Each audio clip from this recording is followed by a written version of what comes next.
The galaxy was old. It had been spinning its stars and growing its civilizations for billions of years before a small blue planet on the edge of the Orion Spur ever produced anything more interesting than moss. By the time humanity finally figured out how to leave their own solar system, there were already more than 800 known species talking, trading, fighting, and building empires across the Milky Way. They called their great alliance the Galactic Concord. It was not a government exactly. It was more like a massive meeting room where every species had a seat and every species had a voice, even if some voices were louder than others. The elder races, those who had been traveling between stars for tens of thousands of years, sat at the top. They made the real decisions. Everyone else listened and tried to keep up.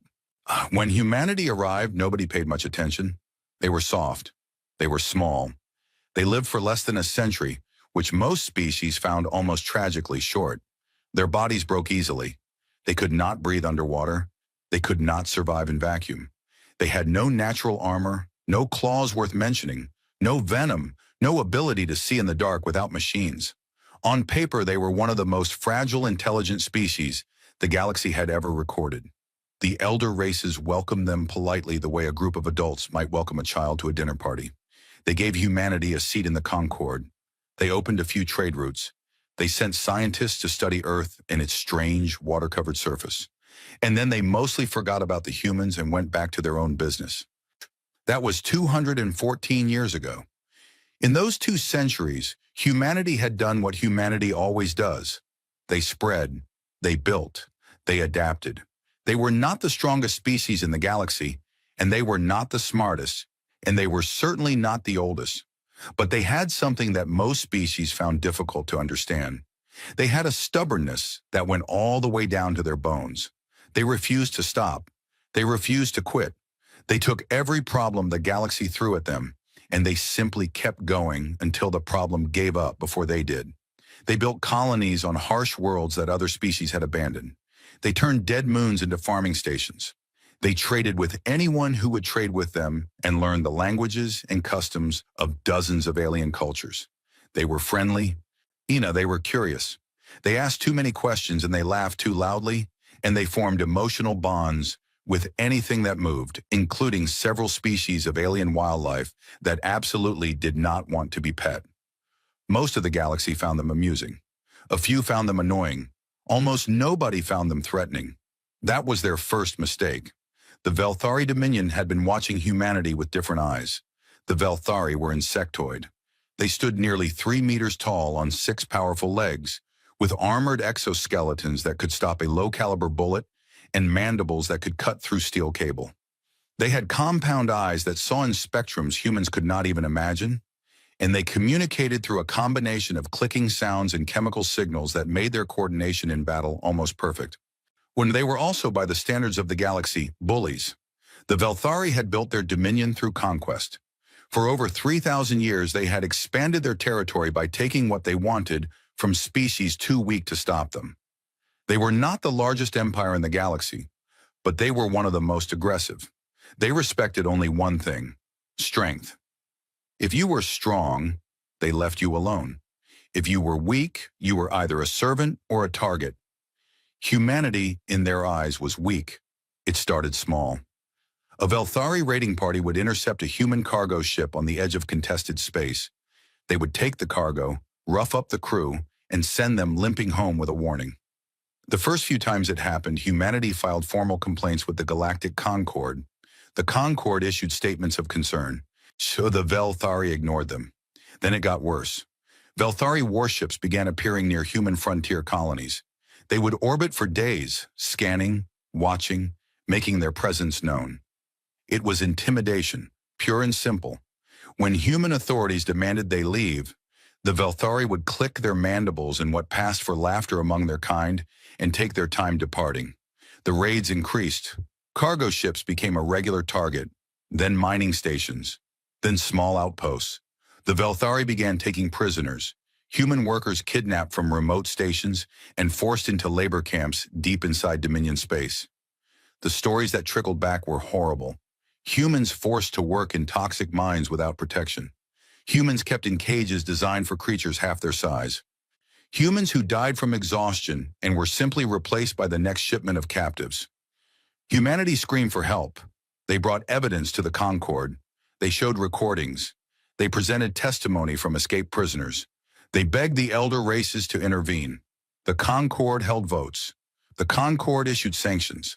The Concorde drafted strongly worded resolutions condemning Velthari aggression against human territories. The Velthari used those resolutions as kindling. Nothing changed. Year after year, the harassment continued. The Velthari grew bolder because nobody stopped them. The elder races clucked their tongues and shook their heads and said what a shame it was, but none of them were willing to risk their own ships and their own soldiers to protect a species that had only been part of the Concorde for 2 centuries. Humanity was too new, too small, too unimportant, and so the humans did what they could on their own. They strengthened their border patrols. They armed their cargo ships. They built better defenses around their colonies. They were not a warlike species by nature, but they were not stupid either. They knew that nobody was coming to save them, and so they learned to save themselves. For a while it was enough. The raids continued, but they became more costly for the Velthari. Human ships fought back. Human colonies had weapons now. The Velthari lost soldiers, and while they did not care about individual lives the way humans did, they cared about efficiency. Raiding human space was becoming more trouble than it was worth. Warlord Skethon did not like this. Skethon was the supreme military commander of the Velthari Dominion. He had risen to power through a combination of brilliant tactical thinking and absolute ruthlessness. He had crushed rebellions within his own species. He had conquered 3 minor civilizations and absorbed them into the Dominion. He was feared by his own people almost as much as he was feared by his enemies, and he was insulted by humanity's resistance.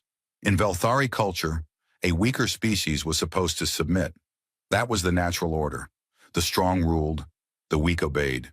Humanity's refusal to accept their place, their stubborn, infuriating insistence on fighting back, was not just a military problem for Skethon. It was a personal insult. It was a challenge to everything the Dominion stood for. He decided that humanity needed a lesson, not a raid, not a skirmish, a lesson that the entire galaxy would see and remember, a lesson that would break the humans so completely that they would never resist again. He chose Elysium 7. Elysium 7 was a human colony world in the Vega system. It was not a military target. It had no strategic value. It had no weapons factories, no shipyards, no military bases of any significance. What it had was people, 11 million of them, families, children, workers and teachers and doctors and artists. It had schools and hospitals and parks and libraries. It had a university that was famous across human space for its research in xenobiology, the study of alien life. It was by any measure a civilian world, a peaceful world, a world full of ordinary people living ordinary lives. Skethon chose it precisely because of this. The Velthari fleet arrived without warning on a Tuesday morning, local time.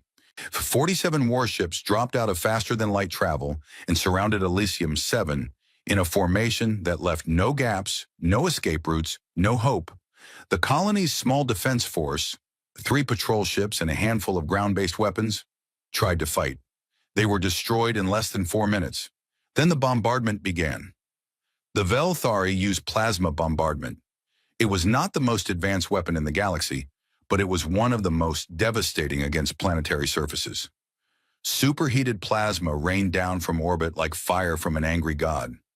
It struck the surface at thousands of degrees and turned everything it touched into glass and ash. The cities went first, then the farmlands, then the forests and the oceans and the mountains. The entire surface of Elysium 7 was methodically, systematically burned. 11 million people. Gone. The whole thing took less than 6 hours. But Skethon was not satisfied with simply destroying the colony. He wanted the galaxy to watch. He ordered his communications officers to broadcast the bombardment live on every subspace channel they could reach.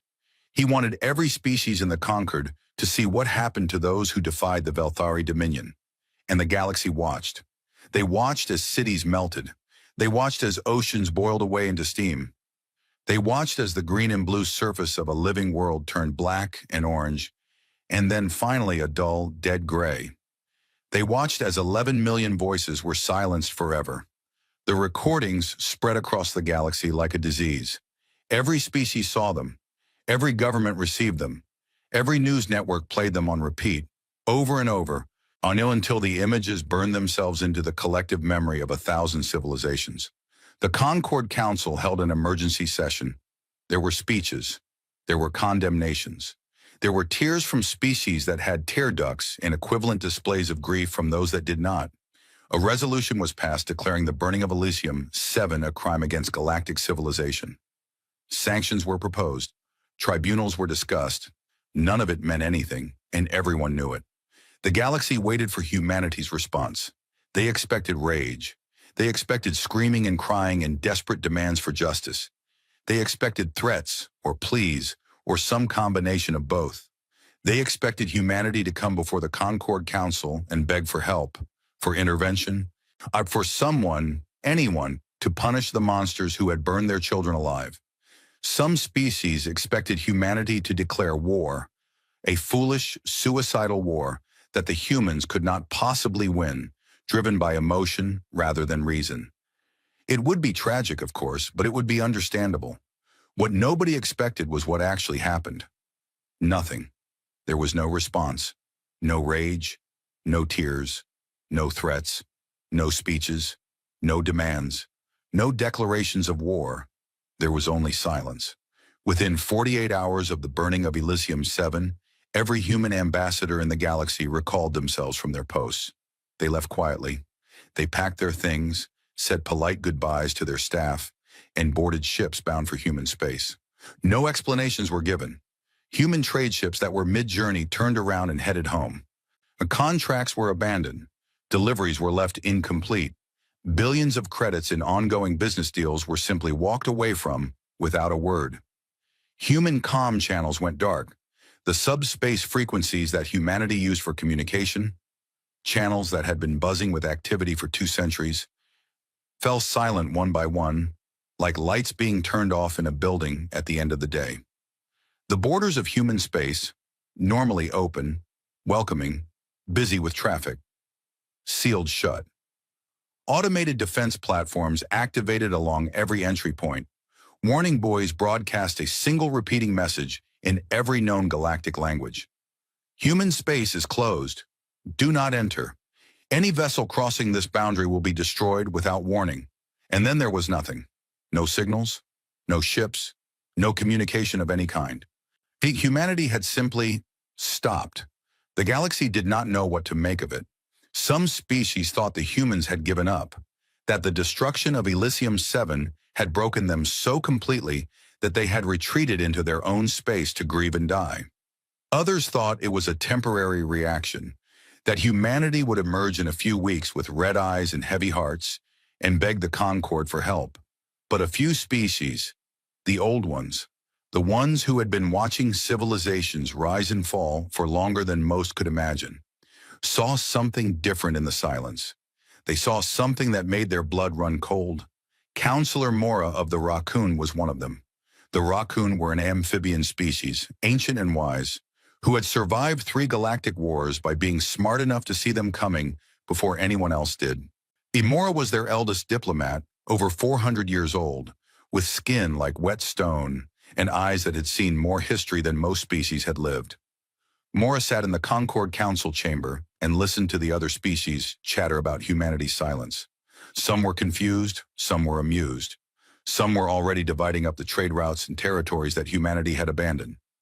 Mora said nothing for a long time, and then, when the chamber had quieted enough for a single voice to be heard, the old counselor spoke. "You are all fools," Mora said, and the chamber went very still. "Every one of you. You hear silence, and you think it means surrender. You think the humans have given up. You think they are hiding?" Mora's ancient eyes swept across the chamber, while lingering on the empty seats where the human ambassadors had once sat. "I have studied humanity for longer than most of you have been alive. I have read their history. I have watched their wars. I have seen what they do when they are pushed to the edge. And I will tell you something that should terrify every single one of you." The chamber was completely silent now. "Humans do not go quiet when they give up," Mora said. Humans go quiet when they are angry, truly angry, the kind of angry that goes beyond screaming and crying and making threats, the kind of angry that is cold and patient and thinks very carefully about what it is going to do next. Mora leaned forward. That silence you hear? That is not grief. That is not surrender. That is the sound of an entire species deciding, together, exactly how they are going to respond. And when they finished deciding, Mora paused, and in that pause, several delegates felt something they had not felt in a very long time. Fear. When they finished deciding, Mora said quietly, I suggest you all be somewhere else. The chamber erupted into arguments. Most of the delegates dismissed Mora's warning as the ramblings of an old creature who had lived too long. The Velthari representative clicked his mandibles in contempt and called humanity a dead species walking. But that night, in the quiet of their own embassies, more than a few delegates found themselves unable to sleep. They lay awake in the dark, thinking about the silence coming from human space and wondering what was growing inside it. Because Mora was right, the silence was not empty. Behind those sealed borders, behind those automated defense platforms, is behind the dark and quiet of a species that had gone still, something was happening. Every government on Earth and every human colony and every system had come together, not in alliance, not in cooperation, in something deeper than that. Something that had never happened before in human history. Total unity. Every factory retooled, every laboratory redirected, every mind, scientist, soldier, engineer, teacher, farmer, turned toward a single purpose. There were no more politics, no more arguments, no more divisions. The burning of Elysium 7 had done something that nothing else in human history had ever managed to do. It had made humanity agree. And in that agreement, in that terrible, focused silence, humanity began to build. They did not build ships. They did not build armies. And they did not build anything the galaxy would have recognized as a weapon. They built something new. And the galaxy, wrapped up in its own noise and its own arguments and its own petty concerns, had no idea what was coming. The silence continued. And inside the silence, humanity worked. The first week after humanity went silent, the galaxy treated it like a curiosity. News networks across 100 worlds ran segments about it. Commentators and analysts sat behind their desks and offered their opinions in calm, measured tones. Some said the humans were mourning. Some said they were reorganizing. Some said they were simply too shocked to respond. A few of the more cynical commentators suggested that humanity had realized how small and powerless they truly were, and had retreated to lick their wounds in private. It was, most agreed, a temporary thing. The humans would come back. They always did. They were emotional creatures, everyone knew that. They needed time to cry and hold each other and process what had happened. In a few weeks, maybe a month, the human ambassadors would return to their seats in the Concord Council. They would be sad and angry, and they would make impassioned speeches, and the Concord would offer sympathy and perhaps some modest aid package, and life would go on. That was the first week. By the second week, the tone had shifted slightly. The human trade ships had not returned. The comm channels were still dark. A few species that depended heavily on human goods. Earth was one of the galaxy's primary exporters of biological medicines, luxury foods, and a dozen types of raw material that only formed in the specific conditions of the Sol system were beginning to feel the pinch. Prices rose. Supply chains strained. Business leaders sent polite inquiries to human space and received nothing in return. By the third week, the curiosity had turned into concern. It was not just the economic disruption, though that was growing more serious by the day. It was the completeness of the silence. In the history of the Galactic Concord, no species had ever simply withdrawn from galactic civilization like this. Species had gone to war. Species had collapsed. Species had even gone extinct. But no species had simply chosen to stop talking. Ambassadors from several species attempted to visit human space in person. Their ships approached the border and were met by the automated defense platforms. The warning buoys repeated their message: do not enter. Any vessel crossing this boundary will be destroyed without warning. The ambassadors turned back. Diplomatic messages were sent on every frequency, in every language, using every protocol the galaxy had ever devised. They bounced off the sealed border like stones thrown against a wall. There was no response, not even an acknowledgement that the messages had been received. By the end of the first month, the concern had turned into something deeper, something that crept into conversations late at night and made diplomats and military officers and intelligence analysts stare at their ceilings in the dark. Nobody said the word out loud yet, but they were all thinking it. Fear. The intelligence agencies were the first to act.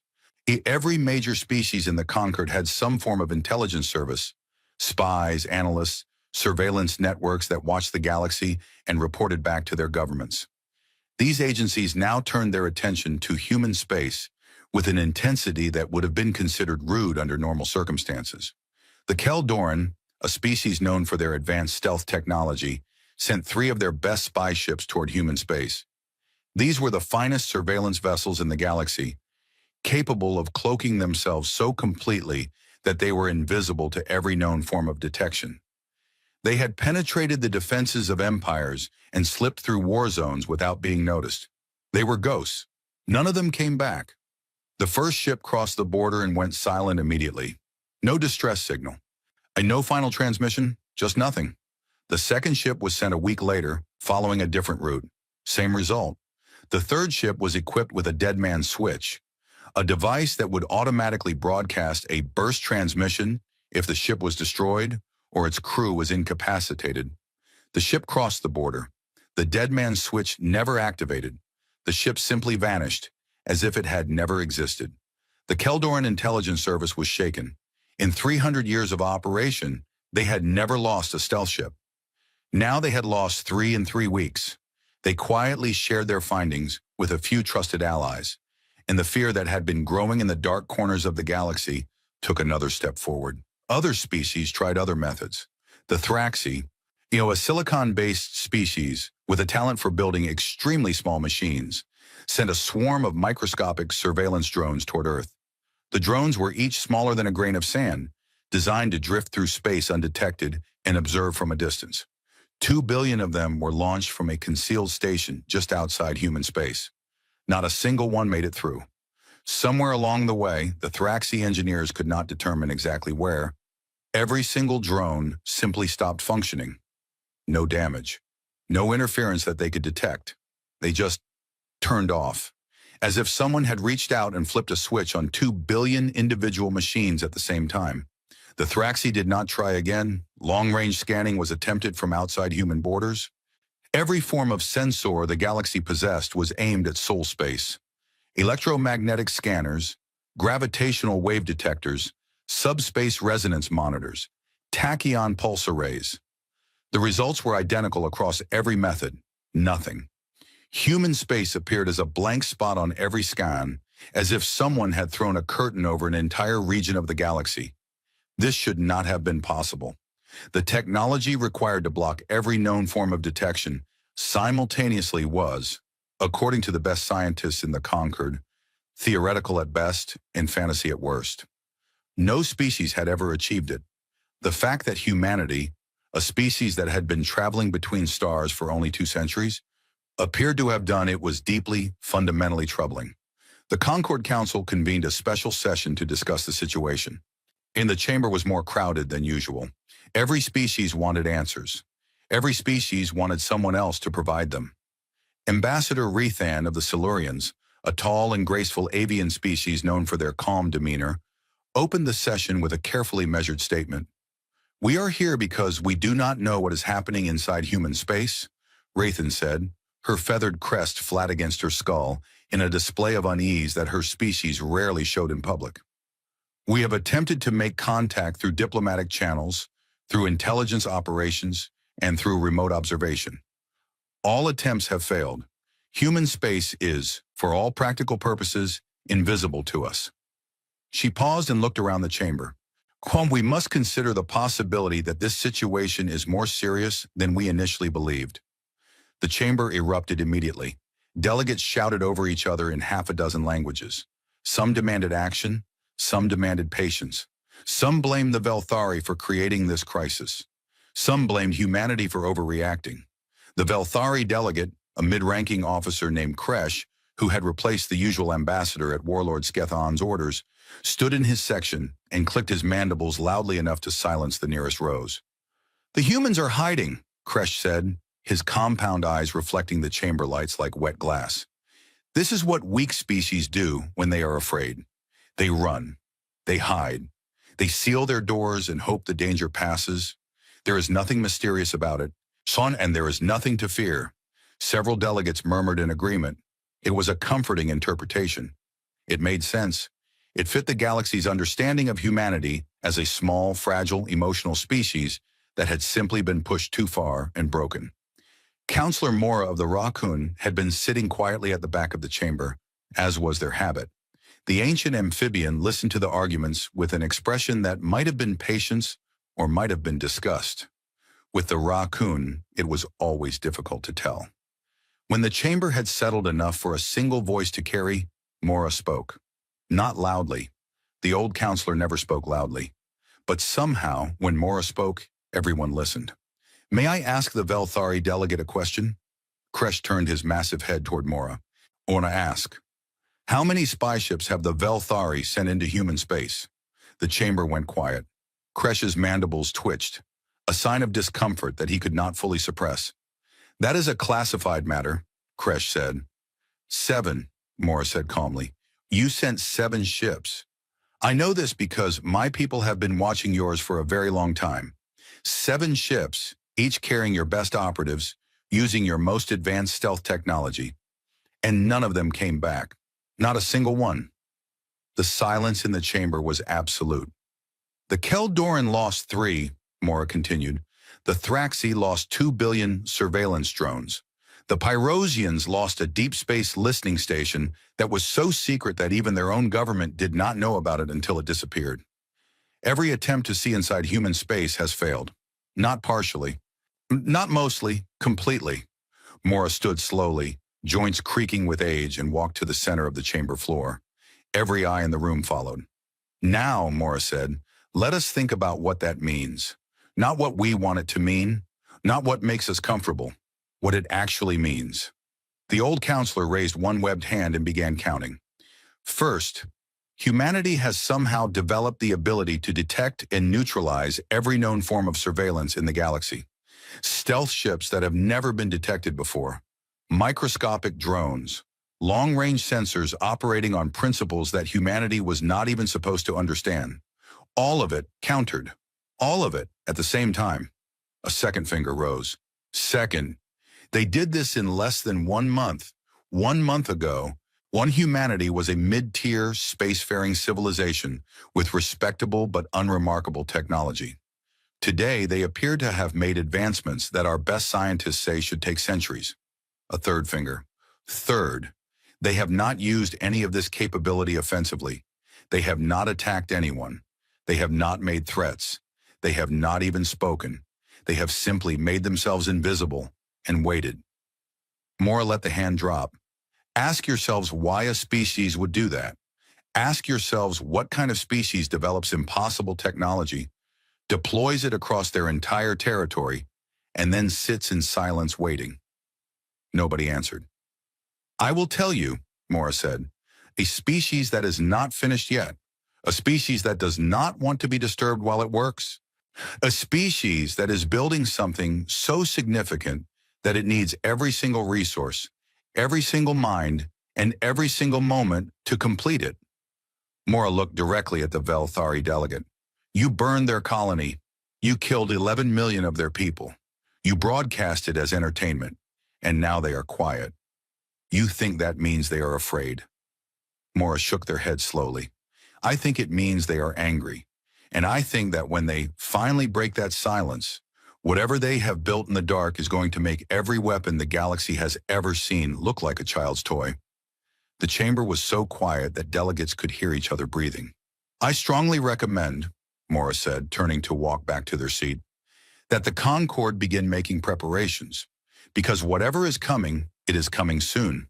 And when it arrives, I do not believe any of us will be ready for it." The session dissolved into arguments that lasted for hours. In the end, no action was taken. The Concord was too divided. too fractured by competing interests and old rivalries to agree on anything meaningful. Resolutions were proposed and amended and debated again until they meant nothing. But Mora's words had planted a seed. In the days that followed, several species began quietly moving their assets away from Velthari space. Trade routes were rerouted. Military patrols shifted their patterns. Civilian populations on worlds near the human border were offered generous relocation subsidies. Nobody said it was because of the humans. Nobody had to. The Velthari response was exactly what everyone expected. Warlord Skethon went on a broadcast that reached most of the galaxy. He stood in his war chamber, surrounded by his generals, his massive form gleaming under harsh lights. His mandibles spread wide in what the Velthari considered a display of dominance and what most other species considered terrifying. The humans cower in their space like vermin in a hole, Skethon said. They have sealed their borders because they know what will happen if they face us again. Elysium 7 was a lesson. If the humans have learned it, they may keep their remaining worlds. If they have not, he paused and clicked his mandibles together with a sound like breaking bone. Then we will teach them again and again until there is nothing left to teach. He announced that the Dominion was assembling a second fleet, larger than the first, more heavily armed. This fleet would push into the territories that humanity had abandoned when they sealed their borders. The trade routes, the mining stations, the outposts that were now empty and undefended. The Velthari would claim it all. And if the humans object, Skethon said, his compound eyes glittering, they are welcome to come out and say so. The broadcast ended. Across the galaxy, billions of beings watched it and had different reactions. Some cheered, some shook their heads, some felt sick, and a very few, felt a cold certainty that Skethon had just made the worst mistake of his life. Months passed. The Velthari fleet assembled. The silence from human space continued. And inside that silence, behind the sealed borders, in the blank sensor screens, and the vanished spy ships, the work continued. Earth had become something it had never been before. Every nation on the planet was working together, not cooperating, not collaborating, working together as a single organism. The old divisions, nations, corporations, political parties, religions, had not been erased. They had simply become irrelevant. When someone burns 11 million of your people alive and broadcasts it for entertainment, the things that used to seem important stop seeming important very quickly. The factories ran day and night, not building weapons, at least not weapons that anyone in the galaxy would have recognized, building something else, something that existed at the edge of physics, in the strange spaces between quantum mechanics and reality, where the rules of the universe became suggestions rather than laws. The scientists worked in shifts, sleeping in their laboratories, eating at their desks, dreaming about equations and waking up to write them down. They were making breakthroughs that should have taken decades, then centuries, and they were making them in weeks. Not because they were smarter than everyone else in the galaxy, but because they were more motivated than anyone in the galaxy had ever been. Grief is a powerful fuel. Rage is even more powerful, but the combination of grief and rage, refined by a cold and patient intelligence, focused by the memory of 11 million people who would never come home, that was something beyond powerful. That was something new. The colonies contributed too. Every human world, every station, every outpost that remained inside the sealed borders redirected its resources toward the central effort. With food production was streamlined to maximum efficiency. Luxury goods ceased to exist. Entertainment industries shut down voluntarily. Sports leagues suspended their seasons. Universities converted their research programs. Everything that was not essential to the project was set aside without complaint. There were no protests. There were no objections. There were no holdouts or rebels or contrarians who insisted on their right to disagree. For the first time in the long and argumentative history of the human species, every single person agreed on what needed to be done. It was, in its own terrible way, beautiful, and it was almost finished. Deep in the Sol system, in a facility hidden inside an asteroid that had been hollowed out over the course of 4 months, the final components were being assembled. And the scientists who built them handled them with gloves and whispered to each other as if they were in a church, because in a way they were. What they were building was sacred, not because it was holy, but because it represented everything humanity had decided to become. They did not call it a weapon.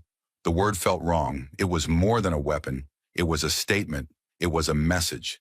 It was the answer to a question that the galaxy had asked by burning 11 million people alive. What will you do about it? The answer was almost ready. Outside human space, the galaxy continued to spin. The Velthari fleet grew larger. The Concorde argued.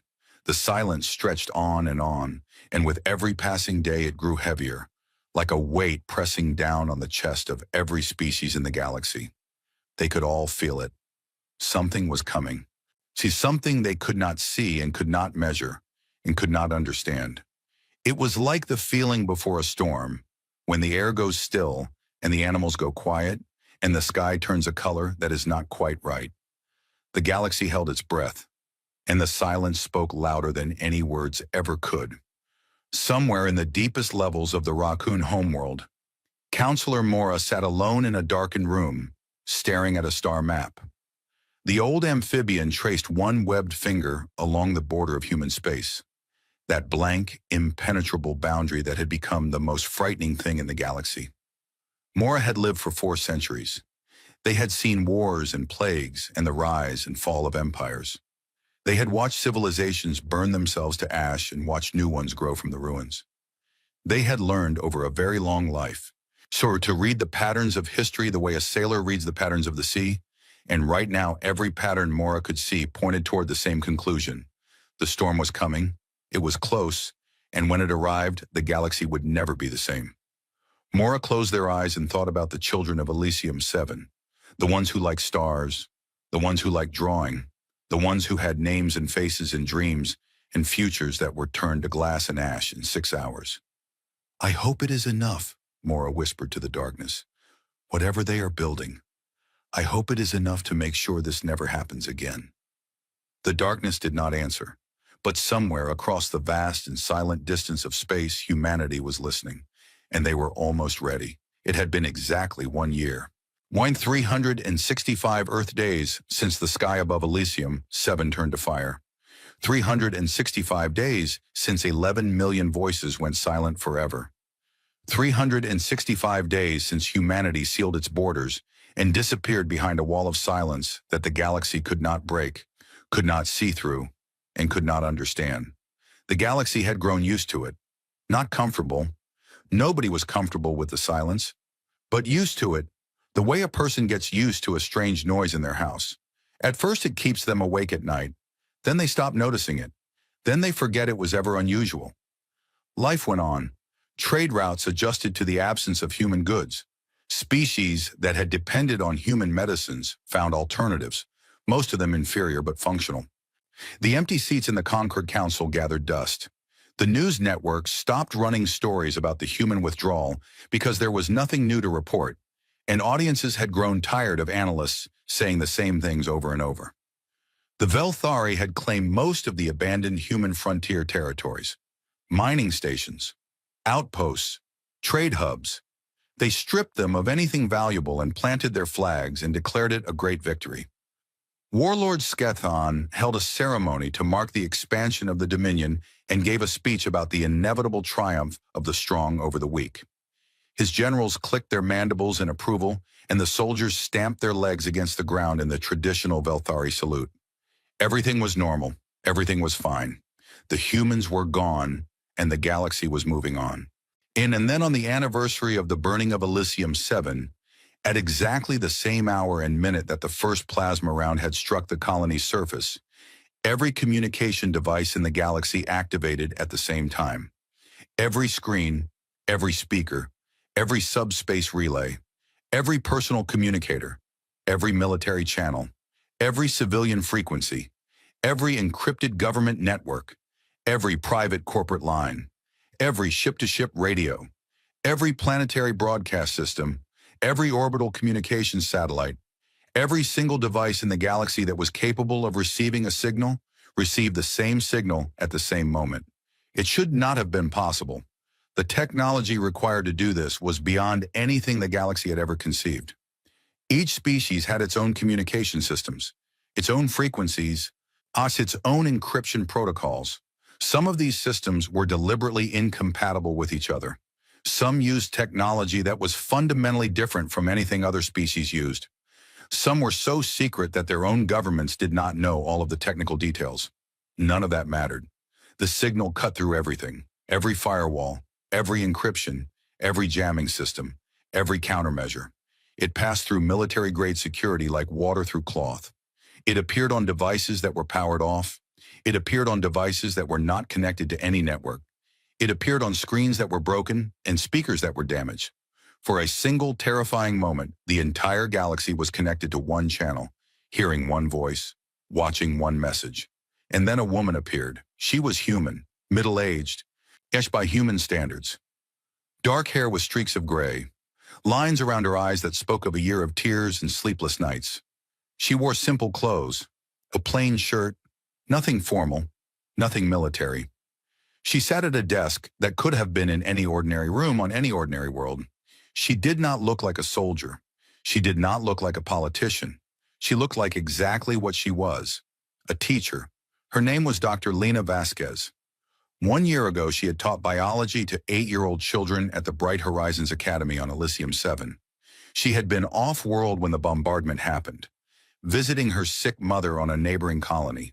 She had watched the destruction from a ship's viewport, screaming, and as the world where her students lived and laughed and asked her endless questions about why butterflies had wings and whether fish could dream, turned into a ball of fire and glass.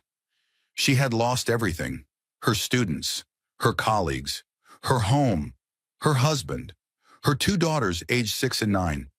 She was not chosen to deliver this message because she was powerful. She was chosen because she was ordinary, because Earth wanted the galaxy to hear its message from the mouth of someone who had been hurt, not someone who wanted to hurt back. They wanted the galaxy to understand that this was not about power. This was about pain. This was about 11 million people who deserved to be alive and were not. She looked into the camera. Her eyes were dry. Her voice when she spoke was steady. It's not cold. That was the thing that most species would remember afterward. Not cold, just very, very certain. "My name is Lena Vasquez," she said. Across the galaxy, billions of beings froze. On every world, in every ship, in every station and outpost and colony and capital city, people stopped what they were doing and listened.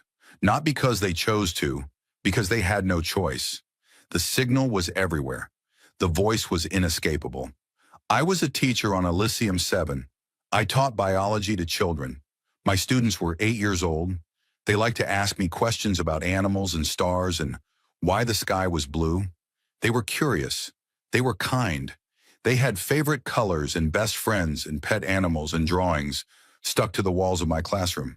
She paused, not for dramatic effect, just to breathe, just to hold herself together for a little bit longer. Their names were real. Their lives were real. They were not soldiers. They were not threats. They were children, and you burned them alive. Every Velthari who heard those words felt something shift inside them. Most of them pushed it down. Weakness, they told themselves. Sentiment.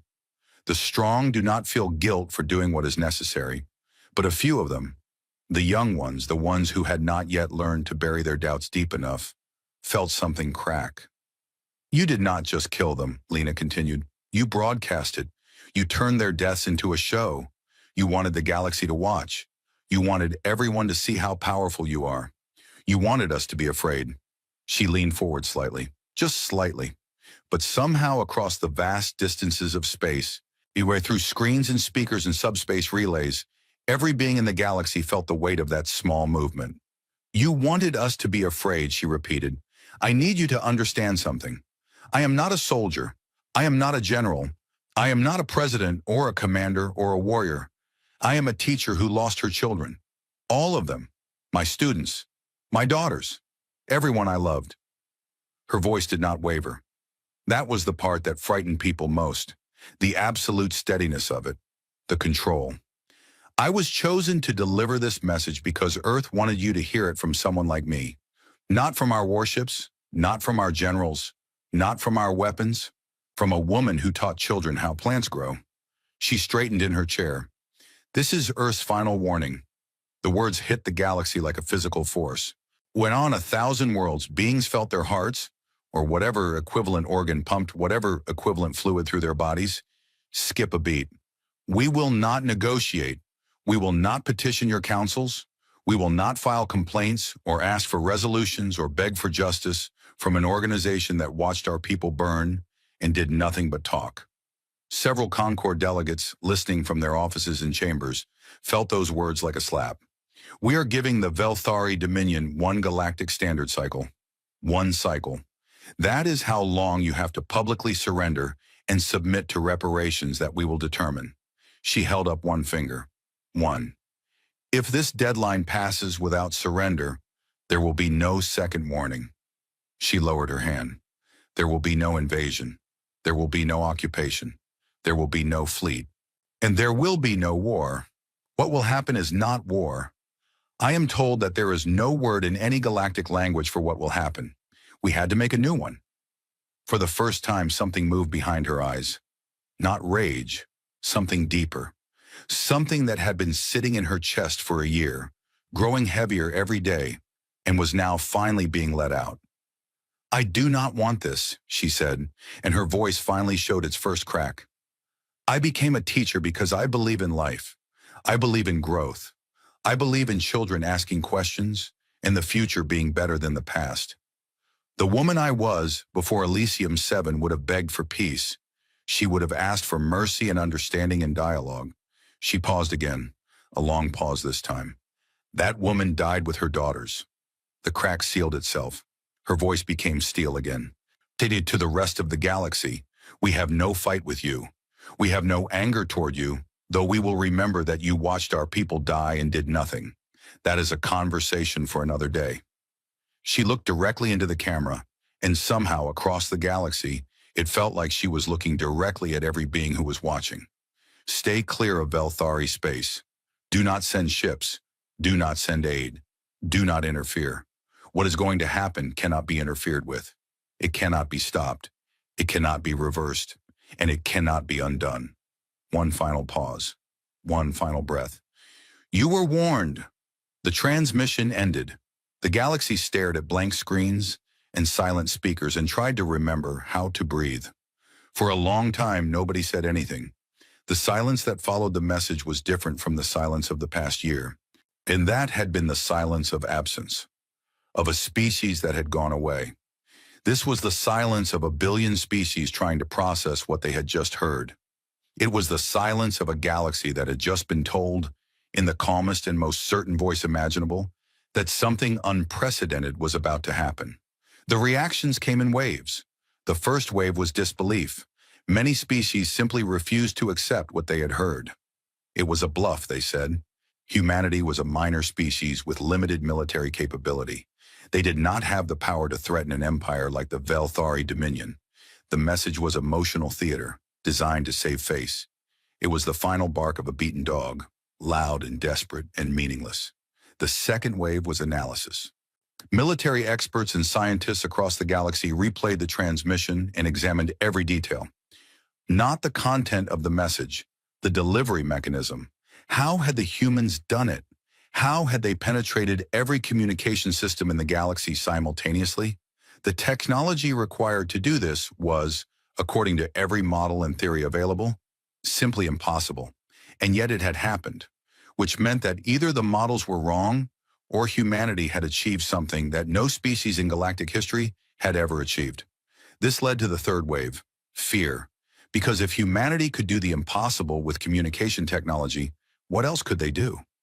The Velthari response came fast. Warlord Skethon was on a broadcast within the hour.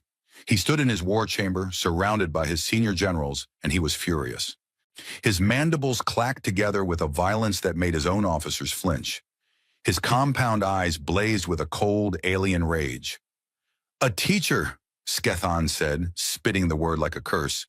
They send a teacher, not a warrior, not a general, a soft, weeping female who teaches children about flowers. This is the great human threat? He slammed one massive armored fist against the wall behind him, leaving a dent in the metal. The humans threaten us with words. words spoken by a creature so weak that she could not protect her own offspring. This is not a warning. This is an insult, and the Velthari do not accept insults. He turned to face the camera directly. Hear me, humans.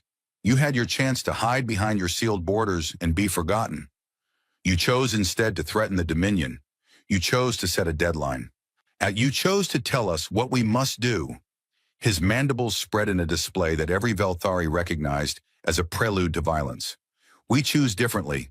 We choose to come for you. We will not wait for your deadline. We will not wait for your permission. We will bring our fleet to your doorstep, and we will burn Earth the way we burned your precious colony. And when it is over, we will find the teacher and show her what the Velthari do to those who make threats they cannot keep. He gave the order. The Second Fleet, 112 warships, the largest Velthari military formation assembled in over 500 years, was to launch immediately. Not for the frontier, for Seoul, for Earth itself. Across the galaxy, governments scrambled. The Conquered Council held an emergency session that descended into chaos within minutes. So some species demanded intervention, not to help humanity, but to prevent a conflict that could destabilize the entire region. Others argued that the Concord should stay out of it entirely, that this was a matter between the Velthari and the humans, and that getting involved would only make things worse. A few species, the ones who had been paying attention, the ones who had listened to Mora, the ones who had noticed that every spy ship and surveillance drone sent into human space had vanished without a trace, did something different. They ran, not openly, not in a panic, but quietly, efficiently, with the kind of calm urgency that comes from genuine belief that something very bad is about to happen. Ships were recalled from Velthari-adjacent systems. Civilians were evacuated from border worlds. Military assets were pulled back to defensive positions far from the expected zone of conflict. The Raccoon were among the first to move. Counselor Mora had given quiet orders to their government before the transmission had even finished. By the time Skethon's response hit the subspace channels, every Raccoon ship and citizen within 3 sectors of Velthari space was already heading home. When asked by another delegate why they were retreating so quickly, Mora had looked at them with those ancient whetstone eyes and said simply, "Because I listened, and I believe her." The Silurian ambassador, Rathan, caught Mora in the corridor after the session. The avian diplomat was visibly agitated, her feathered crest raised in alarm. "Counselor, what do you think is going to happen?" Mora walked slowly, as they always did, or choosing each word with the care of someone who understood that words had weight. "I think," Mora said, "that the Velthari are about to discover something that many species throughout history have discovered too late." "What is that?" Mora stopped walking and looked at Rathan. For a moment, the old amphibian looked not wise but sad. Terribly, deeply sad. That there is a very large difference between a species that does not fight because it is weak and a species that does not fight because it chooses not to. And that when the second kind of species finally decides to stop choosing not to fight, the results are unlike anything the first kind has ever imagined. Rathan stared at the old counselor. "How bad do you think it will be?" Mora was quiet for a long time. Then the old counselor began walking again, slowly, toward the exit. "Do you remember the human story about the city of Hiroshima?" Mora asked. Rathan had studied human history. She nodded. "The humans dropped a weapon on that city that the world had never seen before," Mora said. "A weapon so powerful that it changed the nature of conflict forever. One weapon, one city, and it ended a war." The old counselor reached the door and paused with one webbed hand on the frame. "That was humanity fighting a war against itself, with the technology they had 300 years ago, on a single planet." Mora turned back to look at Rathan one final time. "Imagine what they have built in a year of silence, with the resources of an entire interstellar civilization united by a grief that has no bottom. And then ask yourself again how bad it will be." The door closed behind Mora, and Rathan stood alone in the corridor, listening to the distant sound of the Concord delegates arguing about things that no longer mattered. The deadline was ticking. The Velthari fleet was mobilizing. And somewhere, in the silent heart of Seoul space, humanity was waiting, not hiding, not afraid, not uncertain, just waiting. because they had given a warning, one warning, and they had meant every single word. The galaxy held its breath, the clock ticked down, and the universe moved toward a moment that would divide all of galactic history into two eras, before and after. The teacher had delivered the message. Now the rest was up to the Velthari, and deep down, in the places they did not talk about, the places where even the bravest soldiers kept their secret fears, the galaxy already knew what was going to happen. The Velthari were not going to surrender, and humanity was not going to bluff. The deadline passed at exactly midnight, Galactic Standard Time, and the silence ended. The deadline expired at midnight, Galactic Standard Time. For 30 seconds, nothing happened. Across the galaxy, billions of beings were watching, waiting, holding their breath. Military command centers on 100 worlds had their sensors pointed at Velthari space. Intelligence analysts sat at their screens. Diplomats clutched their communicators. Civilians who had heard Lena Vasquez's message and felt the weight of it in their chests stayed up past their normal sleep cycles, watching the news feeds, waiting for something to happen. 30 seconds. That was how long the galaxy had to wonder if maybe it had all been a bluff after all. Then it began. There was no countdown, no dramatic announcement, no fleet emerging from human space in a blaze of engines and weapons fire. There was no fleet at all. What happened was nothing like war. No species in the galaxy had ever seen anything like it, because nothing like it had ever existed before. At 12 hours, 0 minutes, and 31 seconds, Galactic Standard Time, sensors across the galaxy registered something impossible. In every system controlled by the Velthari Dominion, all 40 of them, spread across a region of space that spanned hundreds of light years, something activated simultaneously, not nearly simultaneously, not within seconds of each other, simultaneously, at the exact same moment, as if time itself had been told to deliver a message to 40 different places at once. When the military analysts who were watching did not understand what they were seeing at first, their instruments registered energy readings that were off every known scale. Not just high, nonsensical. The numbers did not fit into any existing framework of physics. They were readings from a branch of science that the galaxy had not yet discovered, from a place between quantum mechanics and raw spacetime, where the rules of the universe were not laws but loose suggestions. On the Velthari homeworld of Shekvar, General Cthulhu was in the Central Military Command Bunker, monitoring the Second Fleet's progress toward Sol space. The fleet was 3 days out from human borders. 112 warships, the pride of the Dominion, carrying enough firepower to reduce a dozen worlds to rubble. Cthulhu was studying tactical projections when his communications officer made a sound that Velthari did not normally make. It was a high-pitched click followed by a silence, the equivalent of a human gasp of pure terror. "General," the officer said, "the orbital defense ring." Cthulhu turned to the main display. The orbital defense ring around Shekvar was one of the most formidable military installations in the galaxy. 200 weapons platforms, each the size of a small city, arranged in a sphere around the planet.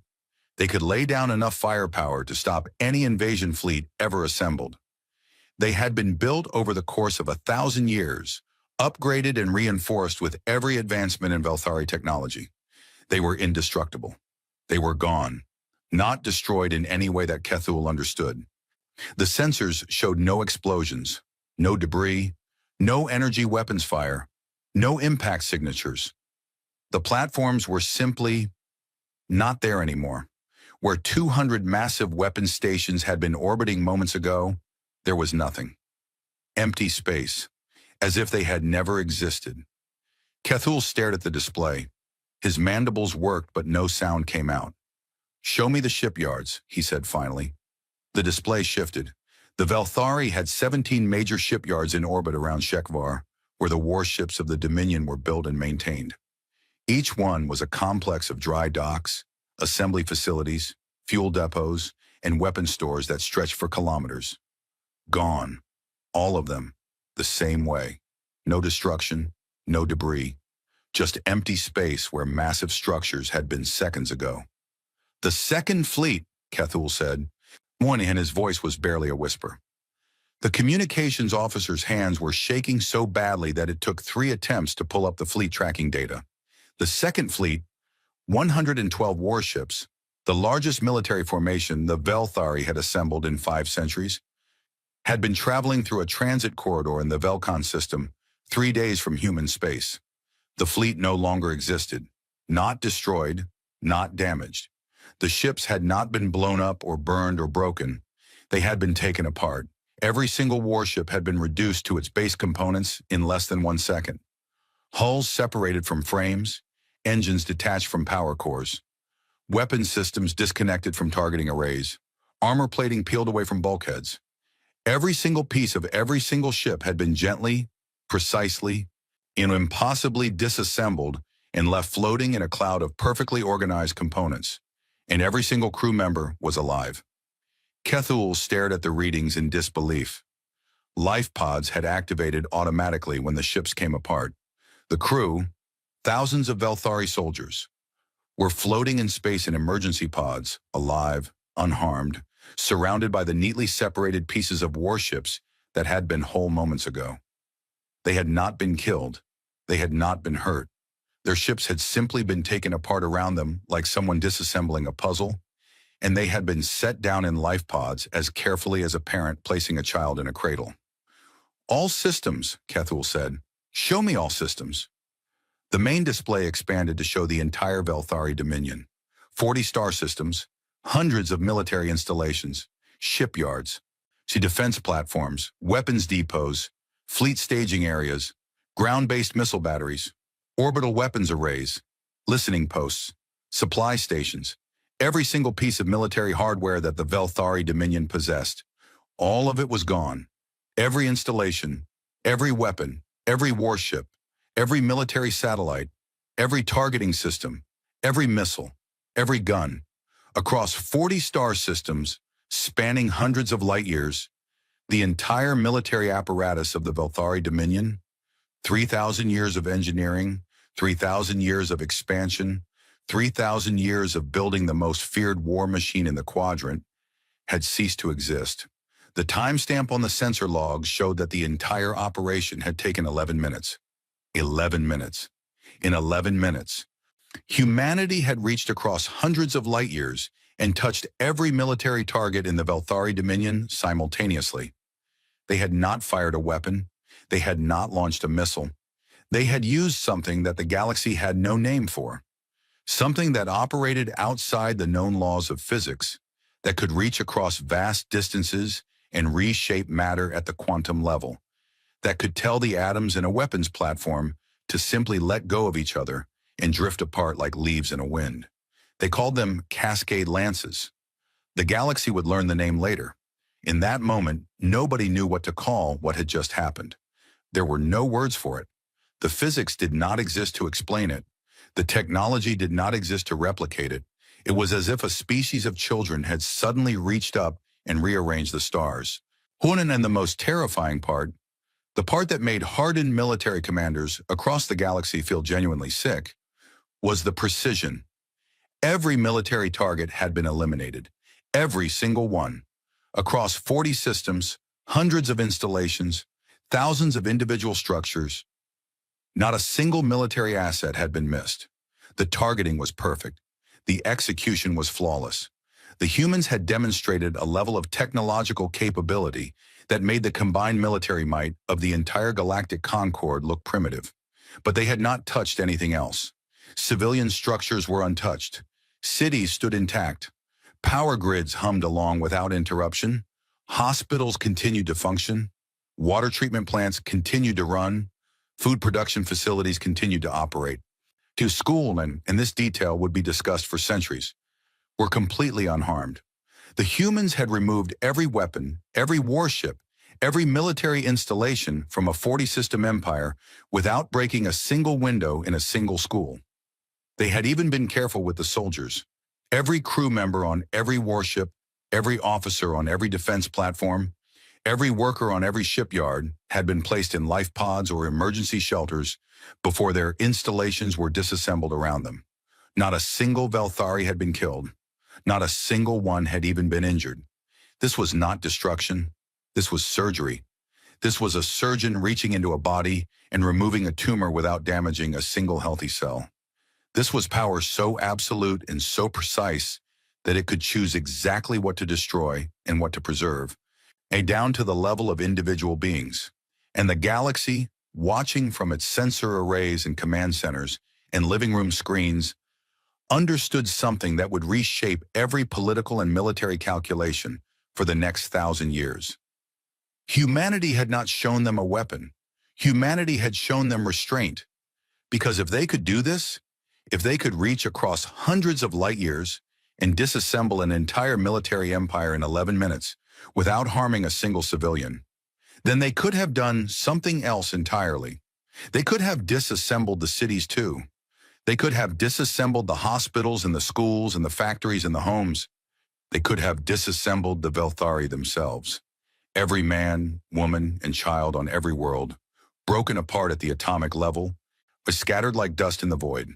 They could have committed the most complete genocide in the history of the galaxy, and there would have been nothing anyone could have done to stop them. They chose not to. On Shekvar, General Kethul stood in a command bunker that was now, technically, the most powerful military installation the Velthari still possessed, because it had a locked door and some communication equipment. Everything else was gone. 3,000 years of military power, gone in 11 minutes. The Velthari Dominion, the most feared military force in the quadrant, had been reduced to a civilization that could not defend itself against a moderately armed merchant vessel. Kethul stared at the empty displays for a very long time. Then a new signal came in. A single ship had entered the Shekvar system. It was small, absurdly small by military standards, about the size of a Velthari shuttle. It carried no visible weapons. It broadcast no threats. It simply appeared at the edge of the system and moved slowly, calmly, toward the Velthari homeworld. Every remaining sensor on Shekvar locked onto the ship. There were no weapons to aim at it, but old habits die hard. The ship came to a stop in high orbit above the planet. It was close enough that, on a clear night, citizens on the surface might have seen it as a tiny point of light among the stars, a small, unremarkable light.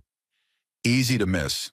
And then it broadcast on an open channel that every being on Shekvar could hear. The voice belonged to Admiral Kofi Asante of the United Earth Fleet. He was 63 years old. He had been born in a small town in Ghana, ish on the west coast of Africa, on Earth. Before the burning of Elysium-7, he had been a logistics officer. Not a combat commander, not a strategist, but an organizer. A man who made sure supplies got where they needed to go and people had what they needed to do their jobs. He had been chosen for this task for the same reason Lena Vasquez had been chosen for hers.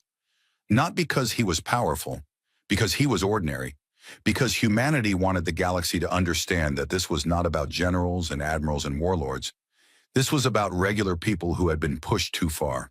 His voice was calm, not cold, not threatening, just calm, the kind of calm that comes from absolute certainty. This message is for the people of the Velthari Dominion and for every species in the galactic Concord. He paused, and in that pause, the galaxy listened harder than it had ever listened to anything. My name is Kofi Asante. I am an admiral in the United Earth Fleet. 1 year ago, your forces destroyed our colony on Elysium-7 and killed 11 million of our people. You broadcast their deaths as entertainment. Another pause. Not for effect. Just a man choosing his words carefully because he knew they would be remembered for a very long time. Your military no longer exists. Your weapons are gone. Your warships are gone. Your defense platforms are gone. Your ability to wage war against anyone, human or otherwise, no longer exists. This is not temporary. This is not a setback. It is over. On the surface of Shekvar, billions of Velthari heard these words and looked up at the sky, where the orbital defense ring that had protected their world for a millennium was now empty space. We did not touch your people, Asante continued. We did not touch your cities. We did not touch your hospitals or your schools or your homes. We did not kill a single one of your civilians. We did not even kill a single one of your soldiers. Every crew member on every ship we disassembled is alive and safe in a life pod. He let that sink in. We did this on purpose, not because we could not have done more, but because we chose not to, because we are not you. The words were simple. They were spoken in simple, clear language, without anger or arrogance or hatred, and they hit harder than any weapon the galaxy had ever fired. You burned our children alive and called it strength. We took your entire war machine apart in 11 minutes and did not harm a single one of your children? Think about that. Think about what that means. Think about who has strength and who does not. On the Velthari homeworld in the command bunker, General Cthulhu felt something he had not felt since he was a young soldier facing his first battle. He felt small. What we showed you today was not our full capability, Asante said. I want to be very clear about that. What happened to your military was not everything we can do. It was not even close. We held back. We held back because we believe that strength without mercy is not strength. It is cruelty, and we refuse to become what you made us want to become.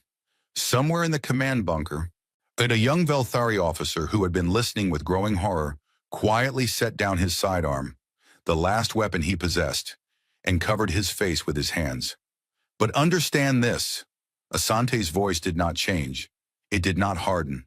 It did not become threatening. It remained exactly as calm and certain as it had been from the first word. This was your one lesson. This was your one demonstration.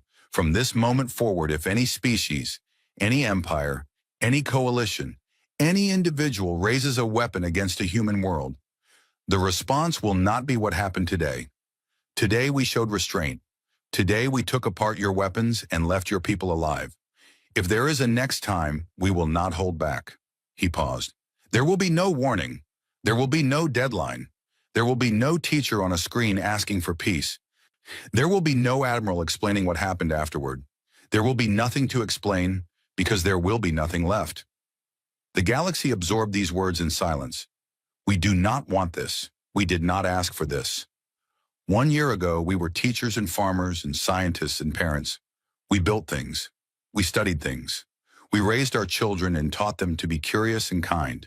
We were a species that named its ships after poets and its colonies after dreams. For the first time, something moved in Asante's voice. Not anger. Grief. Old, deep, carefully controlled grief. You took that from us. You made us become something else. And now we have to live with what we are. Another pause. A longer one. Elysium 7 will be remembered. Every name, every face, every child who drew pictures on the walls of their school and asked their teachers why the sky was blue. We will remember them. We will make sure the galaxy remembers them, not as victims, as the reason this never happens again. He straightened, and though no one could see him do it, they could hear it in his voice. To the Velthari, we have taken your weapons. We have left your lives. Use them wisely. Build something better than what you were. Become something that deserves to exist in this galaxy. Because we will be watching, and we remember everything. He paused one final time. To the rest of the galaxy, the borders of human space are open again. Our ambassadors will return. Our trade ships will fly. We are still the species that names its ships after poets. But we are also now the species that built the Cascade Lances in a year of silence and grief and rage. Both of those things are true. Both of those things are us. His voice softened. We truly hope, that no one ever gives us a reason to use them again. The transmission ended. The small human ship remained in orbit around Shekvar for exactly 1 hour. Long enough for the message to be received and understood. Long enough for the reality to set in. Then it turned and left the system the same way it had arrived. Calmly, quietly, without hurry. Behind it, the Velthari Dominion sat in the ruins of its own power and tried to understand what had just happened. In the conquered council chamber, every seat was full. Nobody spoke. The recording of Admiral Asante's message played on a loop on every screen. Delegates stared at it with expressions that ranged from awe to terror, to something that a few of the more honest ones would later admit was admiration. Ambassador Rethan of the Silurians sat in her seat with her feathered crest pressed flat against her skull. She had served as a diplomat for 30 years and had heard 1,000 speeches from 1,000 species. She had never heard anything like this. It was not the power that shook her. Power was common in the galaxy. Every major species had power. What shook her was the choice, the deliberate, conscious, painful choice to have the ability to destroy and to not use it, to reach out across hundreds of light years with a hand that could crush a civilization and instead use it to carefully, gently, precisely remove only the weapons, leaving everything else untouched. When that was not strength. That was something beyond strength. That was something the galaxy had never seen before. In a quiet corner of the chamber, Counselor Mora of the Raccoon sat with closed eyes. The old amphibian had been right about everything. The silence, the preparation, the response, all of it exactly as Mora had predicted. But Mora did not feel satisfied. There was no victory in being right about something like this. Mora opened those ancient eyes and looked at the recording of Kofi Asante's face, frozen on the screen. A logistics officer from Ghana, a man who organized supply shipments, an ordinary person who had been given an extraordinary task and carried it out with a dignity that made Mora's old heart ache. They could have been monsters, Mora whispered. Nope, they had every right. The old counselor closed their eyes again and listened to the silence of a galaxy that was, for the first time in a very long time, truly paying attention. They chose to be something else. Across the galaxy, the recordings were played and replayed, analyzed and reanalyzed. The greatest scientific minds of 1,000 worlds poured over the sensor data, trying to understand the Cascade lances, trying to figure out how humanity had done what they had done. The conclusions were unanimous and terrifying. The technology was at least 1,000 years ahead of anything else in the galaxy. It operated on principles that most species had not even theorized. It could not be replicated. It could not be countered. It could not be defended against. And humanity had developed it in 1 year. 1 year of silence. 1 year of grief. 1 year of every human mind in the galaxy working toward a single purpose. The reports circulated through every government, every military, every intelligence agency, and the conclusion was always the same. No matter who wrote it, no matter what species they belonged to, no matter what their political or military perspective, humanity had not bluffed. Humanity had not even used their full capability. What the galaxy had witnessed was not the limit of human power, it was the limit of human mercy. And that, every analyst agreed, was far more frightening than any weapon could ever be. The days after the Cascade were strange. The galaxy was used to the aftermath of war. It had a rhythm that every species understood. There were supposed to be burning cities and fleeing refugees, and grieving families and angry politicians demanding revenge. There were supposed to be borders redrawn and treaties signed under pressure, and the victors standing over the defeated with their boots on their necks. None of that happened. The Velthari Dominion woke up the morning after the Cascade to find its entire military gone and everything else untouched. The lights still worked. The water still ran. The hospitals still treated the sick. The markets still opened. Children still went to school. It was the strangest kind of defeat in the history of the galaxy. A defeat that killed nothing and no one. A defeat that only took away the ability to hurt others and left everything else perfectly intact. The Velthari did not know what to do with it. For the first few days, there was chaos, not violence. There was nothing to be violent with. The weapons were gone, all of them. Every military weapon on every world in the Dominion had been disassembled at the atomic level. Even personal sidearms. Even ceremonial blades in military museums. Even training weapons at military academies. The humans had been thorough beyond anyone's ability to comprehend. The chaos was political. The Dominion was a society that had been built entirely around military power. Their government was military. Their economy was military. Their culture was military. Their identity was military. For 3,000 years, the answer to every question, who leads, who decides, who matters, who has value, had been the same. The strong, the ones with weapons, the ones who could fight.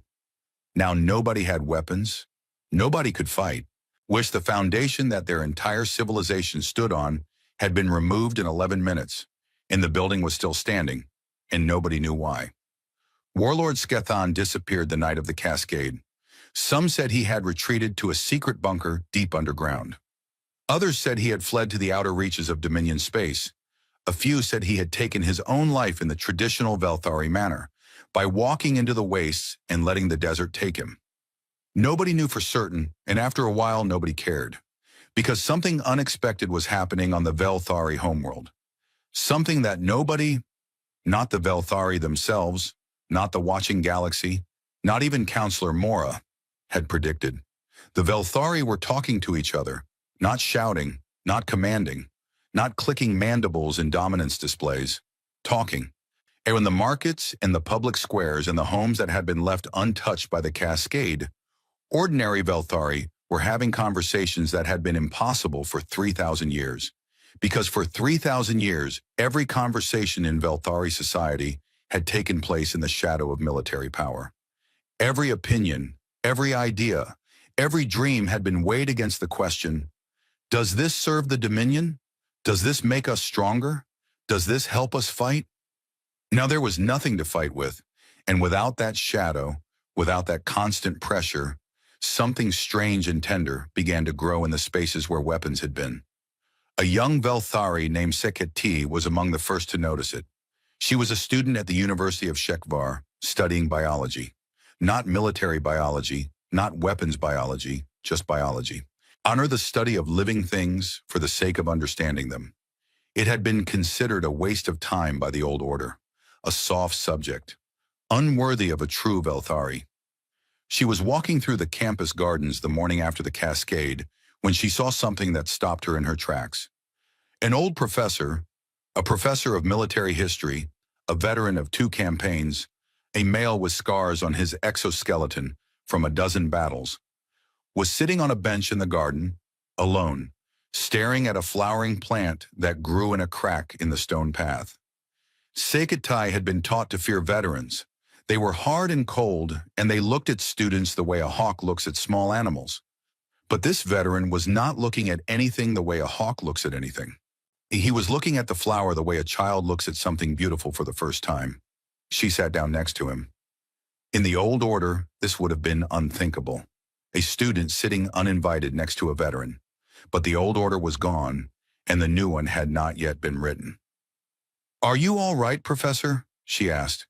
He did not look at her. He kept looking at the flower. "I have walked past this garden every day for 40 years, he said. His voice was quiet, tired. "I never once noticed there were flowers here." He turned to look at her, and she saw something in his compound eyes that she had never seen in a Velthari veteran before. Doubt. "I spent my entire life building things that were designed to destroy," he said. "Ships, weapons, strategies. I was good at it, the best, and now all of it is gone, and when the only thing that remains is this flower growing out of a crack in the ground." He looked back at the flower. "I think," he said slowly, "that the flower might have been more important all along." Conversations like this were happening all across the Dominion. Not everywhere. Not with everyone. Many Velthari were angry. Many were humiliated. Many wanted revenge, though revenge was a difficult thing to want when you had nothing to take it with. But enough of them, particularly the young ones, the ones who had not had decades to harden themselves into the shape the old order demanded, were asking questions that had never been asked before. Why did we need to conquer? Why did we need to burn? What were we so afraid of that we needed to make everyone else afraid? These questions had been growing quietly for centuries, buried deep in the private thoughts of Velthari, who had been told their whole lives that such questions were weakness. The cascade did not create the questions. It only removed the structure that had kept them hidden. Within a year, Seketi and a group of young scholars had established the first Velthari Peace Studies program. Within 3 years, the Dominion's governing structure had been peacefully replaced by a civilian council. Within 5 years, Velthari scientists, freed from mandatory military research for the first time in 3 millennia, had made breakthroughs in medicine, agriculture, and environmental science that surprised the entire galaxy. Within 10 years, Velthari scholars would become some of the most passionate advocates for interstellar peace accords in the Concord Council. The very species that had burned Elysium-7 would stand before the galaxy and argue that no civilization should ever have to suffer what they had caused, and what had been done to them in return. It was not a fast transformation. It was not easy. There were setbacks and conflicts and bitter arguments among the Velthari about who they were and who they wanted to become. But the direction was clear, and it was moving forward, and that was more than anyone had expected. The galaxy watched this transformation with a mixture of amazement and confusion. They had expected the Velthari to collapse into anarchy or starvation or civil war. They had expected a conquered people to suffer and struggle and fade. Instead, the Velthari were growing, changing, becoming something new, because humanity had not conquered them. Humanity had freed them. By removing only the weapons and leaving everything else, the humans had done something far more radical than destruction. They had given the Velthari a chance to discover who they were without the ability to hurt anyone. And what the Velthari discovered, slowly and painfully, was that they were more than warriors. They had always been more. They had just forgotten. While the Velthari rebuilt themselves from the inside, the rest of the galaxy was rebuilding its understanding of everything. The galactic concord restructured. The old way of doing things, endless debates, meaningless resolutions, sanctions that were never enforced, was swept away. Not by force, by shame, by the collective recognition that the Concord had watched 11 million people die and done nothing but talk, and that humanity had been forced to develop weapons that could reshape matter at the quantum level because nobody else had been willing to help. A new doctrine was proposed at the first full session of the Concord after the Cascade. It was called the Elysium Protocols, and it was simple. Any act of aggression against a civilian population would trigger an immediate collective response from the conquered. Not a debate, not a vote, not a resolution, a response. Military intervention, aid, protection, whatever was needed, provided as fast as it could be provided by every species with the capability to help. No more watching, no more talking while cities burned, no more strongly worded letters to empires that used them as fuel for their fires. The vote was unanimous. Every single species in the Concord voted in favor. Even the ones who had argued against intervention for centuries. Even the ones who had privately benefited from the old system of selective inaction. They voted yes because they had seen what happened when a wounded species was left to solve its own problems. They had seen what humanity had built in the silence, and they understood, with a clarity that came from genuine terror, that if they did not create a system of collective protection, then the next species to be pushed too far might not show the restraint that humanity had shown. The vote was also unanimous because the human ambassador was sitting in the chamber when it was held. She did not speak. She did not lobby. She did not threaten or pressure or remind anyone of what humanity could do. She simply sat in her seat, the seat that had been empty for a year, and watched the proceedings with calm, steady eyes. Her name was Dr. Lena Vasquez. She had been appointed as Earth's Concord ambassador 3 months after the Cascade. When the news had been announced, some species had thought it was a provocation, sending the woman from the warning broadcast to represent humanity, a reminder, a threat. They were wrong. It was not a threat. It was a statement about who humanity chose to represent them. Not a general, not a politician, a teacher, a woman who had lost everything and still believed in the possibility of a better future. A woman who stood for what humanity wanted to be, not what it had been forced to become. Lena sat in the chamber and watched the Elysium Protocols pass, and she cried, quietly, and with her hands folded in her lap and her shoulders shaking slightly. Not because she was sad, because it had taken the deaths of 11 million people to get the galaxy to agree to protect each other, and because the 11 million dead included her 2 daughters and all of her students and her husband and everything she had ever loved. It should not have cost this much, but it was done, and she would make sure it stayed done. Humanity reopened its borders. Trade ships flew again. Ambassadors returned to their posts. The comm channels buzzed with activity. Human goods flowed back into galactic markets.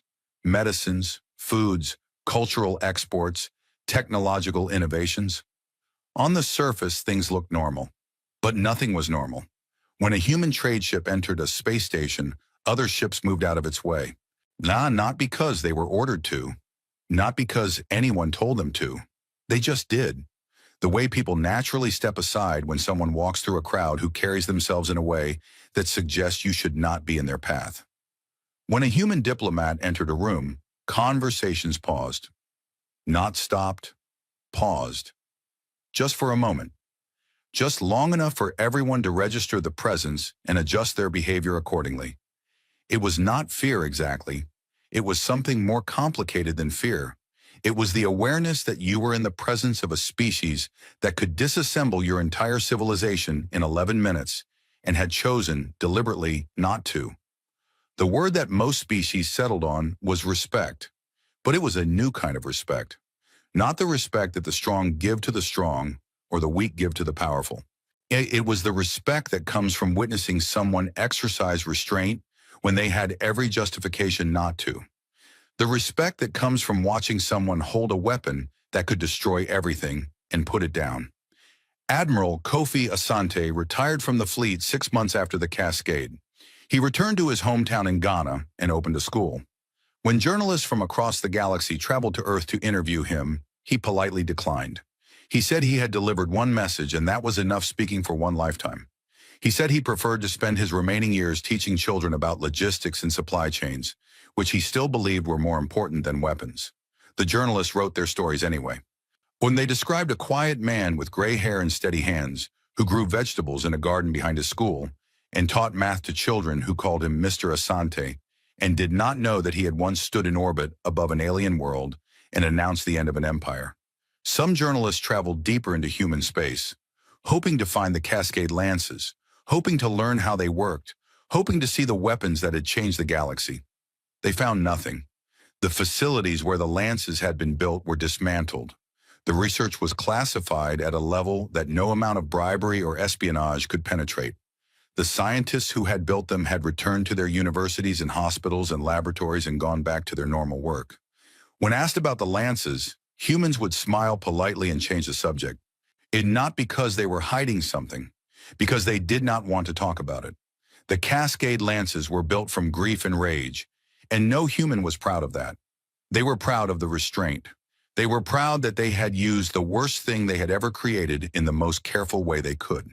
But the creation itself, the fact that they had been pushed to a place where such a thing was necessary, was not something they celebrated. It was a scar, and like all scars, they carried it but did not show it off.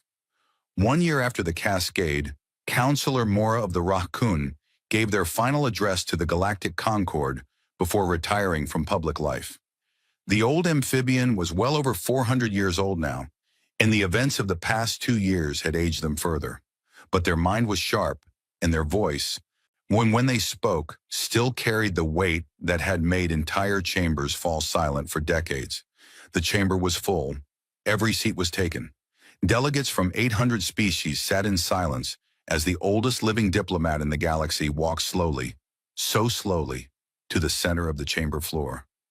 Mora stood there for a long time without speaking, just looking around the room, looking at the faces, the old ones who remembered the time before the silence, the young ones who had only known the galaxy as it was now, a galaxy shaped by 11 minutes that changed everything. And in the front row, in the seat that had been empty for a year and was now occupied again, Dr. Lena Vasquez sat with her hands in her lap and watched the old counselor with eyes that held a grief so deep it had become a permanent part of her, like a bone or an organ. Mora looked at her for a long moment. Then the old counselor turned to face the full chamber and spoke. "I have lived for 4 centuries, Mora began. I have seen empires rise and I have seen them fall. I have watched species discover fire, and I have watched species discover faster than light travel. I have witnessed 3 galactic wars and more regional conflicts than I can remember. I have seen the very best and the very worst that sentient life has to offer." The chamber was absolutely silent. "I have seen empires that ruled through cruelty. They built their power on the suffering of others, and they believed that suffering was strength. They lasted for a while. They always do, but they always fell, because cruelty is not a foundation. It is a crack, and cracks always grow." Mora paused, in gathering strength. "I have seen empires that ruled through fear. They built weapons and fleets and armies so vast that no one dared to challenge them. They believed that fear was the same as respect. It is not. Fear is a chain, and chains always break. Another pause. Longer. But I have never, in all my long years, in all my centuries of watching and listening and trying to understand the infinite complexity of life in this galaxy, I have never seen what I saw last year. Mora turned to look directly at the human delegation. Lena Vasquez, her staff, the quiet men and women who represented a species that had been changed forever by a fire they did not start. I saw a species that had the right to destroy, Mora said. Not just the power, the right. They had been wronged in a way that would have justified anything. Their children were burned alive and the burning was broadcast as entertainment. No court in this galaxy would have convicted them if they had responded with total annihilation. Every law of every species allows for retaliation in kind. They could have erased the Velthari from existence, and history would have understood. Mora's voice cracked slightly, and the old counselor paused to compose themselves. In 4 centuries of public speaking, Mora had never lost control of their voice. This was the first time. They chose not to. The words hung in the air. They built a weapon that could have ended a civilization, and instead of using it to end a civilization, they used it to take away the tools of violence and leave everything else standing. They removed the swords and left the people holding them alive and unharmed and free to become something better. Mora looked around the chamber one more time. That is not weakness. I need every being in this chamber to understand that. What humanity did was not weakness. It was the most terrifying form of strength this galaxy has ever witnessed, because it requires more power to restrain yourself than to let go. It requires more courage to show mercy than to show force, and it requires more strength, far more strength, to give your enemy a chance to grow than to simply remove them from existence. The old counselor's eyes were wet. The raccoon did not cry the way humans did, but they had their own version of it, and Mora was doing it now in front of 800 species, without shame. The humans are not gods. They are not perfect. They are a young species who were forced to grow up too fast because the galaxy failed to protect them. They carry scars that will never fully heal. They built something terrible because we left them no choice, and then they used that terrible thing with more care and more compassion and more restraint than any of us had the right to expect. Mora straightened, drawing on the last reserves of a very long life. Do not mistake their mercy for softness. They are not soft. They are the hardest thing in this galaxy because they looked into the darkest part of themselves and chose the light. They are showing us who they choose to be. And every day that they choose mercy over destruction, every day that those cascade lances stay silent, or every day that their teachers and farmers and scientists go about their lives in peace, that is a gift that they are giving to a galaxy that did not earn it and does not deserve it. Mora paused for the last time. Pray they never stop choosing. Pray they never have a reason to choose differently. Because I promise every being in this chamber, with every year of my 4 centuries of life behind the words, if humanity ever decides that mercy is not worth the cost, there will be nothing any of us can do. Nothing. The old counselor looked at Lena Vasquez one final time. Their eyes met across the chamber. The teacher who had lost everything, the counselor who had seen everything. 2 beings from opposite ends of the galaxy, connected by the same understanding. Mora nodded to her. She nodded back. Be worthy of their mercy, Mora said. All of you, every day, for the rest of your lives. The old counselor turned and walked slowly, painfully, out of the chamber. The doors closed behind them. Nobody moved for a very long time. The speech was broadcast across the galaxy. It became the most watched recording in the history of the Concord, surpassing even Lena Vasquez's warning and Admiral Asante's address combined. It was translated into every known language. It was taught in schools. It was quoted in diplomatic meetings and peace negotiations and late-night conversations between friends. Years passed, then decades, then centuries. The galaxy changed. New species joined the Concord. Old conflicts faded. The Elysium protocols held and held and held, not because they were enforced by human weapons, because they were enforced by the memory of what happened when they were not. Earth's final warning echoed through the ages, not as a threat, as a reminder of what 11 million people died for, a reminder of what one species built in grief and used in mercy, a reminder that the silence between the stars is not empty, it is full of choices, and the most important choice any species will ever make is not what it does with its power, but what it chooses not to do. On Elysium 7, nothing grew anymore. The surface was still glass, still dead, still a monument to the worst thing one species had ever done to another. But in orbit above the dead world, a station had been built, a memorial station. It was open to every species in the galaxy, free of charge, always. Inside the station, there was a wall. It stretched for kilometers, curving along the station's outer ring, visible through windows that looked down on the scarred surface below. On the wall in small, careful letters were 11 million names. Every single person who had lived on Elysium 7. Every adult, every child, every teacher and farmer and doctor and artist and student. At the beginning of the wall, before the names started, there was a single inscription. It was written in every known galactic language, and it said, they had names, they had faces, they had dreams. They were real. Remember them, and make sure this never happens again. Visitors came from every corner of the galaxy. They walked along the wall in silence, reading the names, looking down at the glass surface of a world that should have been full of life. They came in groups, and they came alone. They came as tourists, and they came as pilgrims. They came with curiosity, and they came with grief, and they came with guilt. And at the very end of the wall, after the last name, there was one more inscription, smaller, almost easy to miss. It said, we could have been monsters. We had every right. We chose to be something else. This wall is for the ones who did not get to choose. Below those words, a small plaque, a name, a title, and a date. Dr. Lena Vasquez, teacher, Elysium 7. She had asked for nothing else. The galaxy remembered. The silence spoke.